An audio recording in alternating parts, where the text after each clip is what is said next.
All right, welcome back to the Homestand Show. And joining us now is Crina Mustafa of the program. Crina, how are you? I'm very good. It's good to see you. I know you got to sit beside this guy and in between him I've as been well. sitting But next to him all day, so it's fine. I know, on Hoop Talks as well Yes. now. Crina Mustafa, how you enjoying that?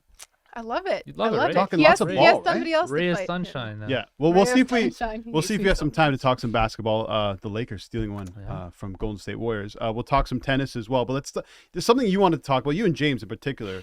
It's our segment now. It's apparently. ours. Female, Yeah. no, seriously, but female athletes and ACL injuries. What's the correlation there? I mean, I went and I did my research last night because I did see it pop up where it was happening a lot in soccer players specifically, where we've seen more and more of these ACL injuries happening.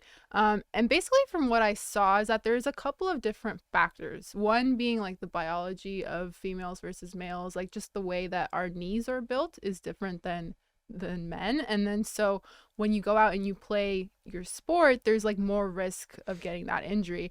And then you tie into the fact that the amount of resources that women's sports has had in history is not as good as men's sports. I mean, we saw that whole thing in March Madness just a couple of years ago where the guys were able to get that like entire gym and the girls had like a really small corner. Not the same facilities, yeah. Exactly. So like that always plays a factor. A big part of being an athlete is like rehabbing after games, rehabbing after injuries. And if you don't get that same sort of treatment, then you're going to be prone to more risk. Exactly. Well, Canadian Janine Becky, who now is out for the Women's World Cup, she said that, they changed the women's schedule to mimic the men's one, and they want to play 50 games a season, but they're not investing that same type of resources, whether that's, rehabilitation for post-match or injury-wise. Is that the biggest issue you think is just the investment in the athletes and the resources that are available to them? Because you look at the men's side, they have the elite level doctors everywhere across the board, every high level piece of equipment. But on the women's side, you don't see that. Is that something that really has to change in order to keep these athletes at their peak? Absolutely. I mean, we always talk about we want to see the growth of women's sports. We want more of this, more of that. But you have to keep up with that growth. You have to be able to sustain that and make sure that these athletes are getting everything that they need. So yeah, you can extend the amount of games in a season, but what are you doing to supplement all of those extra games and that extra time and that extra wear and tear on your athletes' bodies? You're 6 times more likely to do your knee if you're a woman than a man. Yeah, only 6% of studies are on women athletes, which speaks for itself, right? Again, it's that gender inequity, right? We talk about teams aren't spending money on this research. There is no research at this point. So sadly, the reality is until women's athletes start being more valuable and worth more money, the clubs won't put the money into it. Yeah, it's really sad, but that's the reality. You think that's the only solution, right? I guess more money. You got to get investors, or you gotta just treat it like it's normal. Yeah. If you're treating men's sports like they're normal, like how you would normally treat it, then why aren't women's sports getting the same? Well, think about this, right? So Alexia Putellas, one of the top players in women's soccer, misses the World Cup last year, right? Well, Euro last year. That's right, yeah. Right, because of an ACL. Leah Williamson last week of England, out for the World Cup. Fran Kirby of England, yesterday, out for the World Cup. Janine Becky. If it was Messi, if it was Ronaldo, if it was Haaland, there'd be a absolute outrage as what is happening here. What is this epidemic? And that's what it is. It's an epidemic right now. So I think we have to look into it more closely because, like I said, women are built differently to men. Perhaps the training methods and the schedules should be different. Yeah, and the outrage would be there as well because it would hurt them in the pockets as well. Not being able to market their best athletes, and that's exactly what's happening with women. Well, but right now, without the money, how do you manage that?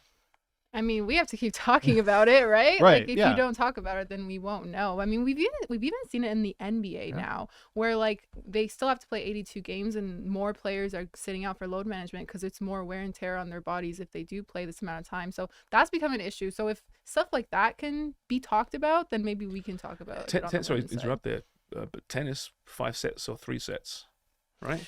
Yeah. Are we going to see more injuries if they go to 5 sets? That's the thing. That's a big thing because in Grand Slams, they're like, should the women play best of 5 just like the men do, or should the men just go down to best of 3?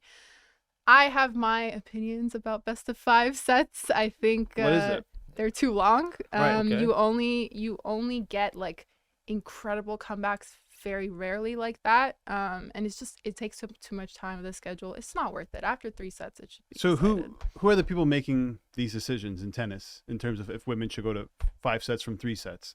and the majority of the people making decisions are. I think it's like the tournaments, and because it's Right. there, like, a lot of times rules vary based on whatever tournament it is. Like, for example, every tournament has a different rule on tie breaks in the final set, and whether you have to win by 2 games or actually play a final set tie break. Right. So it is up to the tournaments, and I guess in the end also up to the WTA, ATP. Yeah, so stick to 3 sets is what Crina Mustafa said. Okay, there's something going on right now, and that's the Miami Open. And it seems to be the Madrid case. Open. Sorry, the Madrid Open. The Miami Open was the last time you were on here. The Madrid Open, and it seems to be the case that Canadians are struggling in singles, but not so much in doubles at the moment. It's very interesting because like we've been on the show talking about the Canadians on singles and what our expectations should be for them, and we go to the Madrid Open. Every single one of them get out in the first round. Early too. Oh my God, it's embarrassing, frankly. And I'm usually pretty nice about Canadian tennis. This is embarrassing. But they are doing really well in doubles. Chapo and Felix, they teamed up together. They usually play doubles together. Chapo usually has a different partner, but they've played together before. They made it to the quarters. And then Leylah Fernandez is still in the tournament. She made it to the semifinals just this morning with her partner, Taylor Townsend. Maybe it's a good thing because we've seen like there are a lot of players that are good in singles, but they're wildly successful in doubles, and they're still good tennis players. They still win. They can still win majors. They can still win these big tournaments. It's just you have a partner. It's kind of unfortunate too because doubles obviously it just doesn't carry the same weight as a singles championship, right? So it's almost like Daniel Nestor was the doubles king, but doesn't really get the same recognition as some other Canadian No one cares greats, about right? doubles. And Nestor's an absolute legend. I know. Right? He was maybe the best ever at doubles or Yeah. close to it, right? But no one cares about doubles.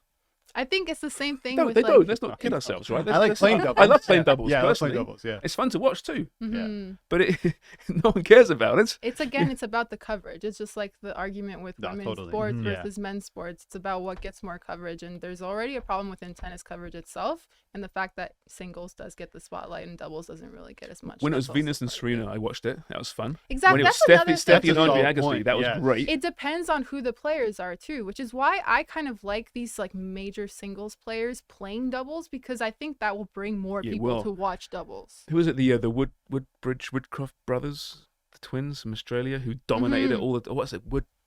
I don't remember the name. Yeah, I know who you're I'm not a talking big about. doubles Yeah. follower, as you can probably tell. But they won everything, right? But they weren't singles players. So no one really knew who they were, Yeah. apart from the twins or the brothers, whatever they were known as. Or Right? like we have like Barbara Krejcikova and Siniakova. They're doubles partners. They win like every doubles Grand Slam, and Krejcikova is also really good at singles. Yeah. So. The Bryan brothers, another one, as producer Sean, who's a huge doubles fan. Sean, producer Sean. Yeah, he loves playing some He often doubles comes in wearing his tennis gear. It's kind of odd. with his wooden racket. Okay, let's quickly just transition to basketball. Thoughts on Game 1 between the Lakers and the Warriors? The Lakers really did steal one there, and Anthony Davis was fantastic. Yeah, I mean, it's always tough when you're coming off of a Game 7, you know, being the Warriors. They obviously were probably pretty tired after that. But at the same time, they should be maybe a little bit scared. I feel like the Lakers have the opportunity to take this. The Lakers' defense was very, very good last night. You know, Jared Vanderbilt made Steph Curry's life hell, even though Steph got 27 points. What did you think about Anthony Davis? And dive a little bit deeper in that. What did you think about a guy, because he gets picked on a lot by me especially. What did you think about his performance so far at this playoffs? Have you seen from him? I love it because we look at this team and you automatically go, okay, this is LeBron's Lakers. I know you do that too. Of course, it is Justin. LeBron's Lakers. But if you really look at it, look at the younger star here, right? It is Anthony Davis, and it's on him to be good for this team, for this Lakers team to win. I think he knows he can be good. He can play. I hate saying playing like a top 5 player, but he can play like that. And I think it's about getting over those hurdles and just realizing like, hey, you're pretty good at the game of basketball. So just go. I'm not going to lie. I'm a little worried about the Warriors. Horrible road record. I know they've kind of changed that in these playoffs a little bit, winning Game 7 on the road. We said that against But the you Kings, can't- and then look what they did. I know. Championship pedigree. You can't go against championship pedigree like that. You Yeah. know Steph, Clay, Wiggins, Lakers also Draymond, have a championship. bubble championship. Come on, they have, exactly. LeBron is the LeBron. championship. I know that, pedigree. but I'm talking about everybody else. You LeBron's should be- you're the one who should be bigging him up. You love LeBron him. is the king. I'm worried with the rest All of the Lakers. We're running out of Okay, time. okay. Crina Mustafa, thank you so much. You're great. As always, let's do this again next week on Wednesday.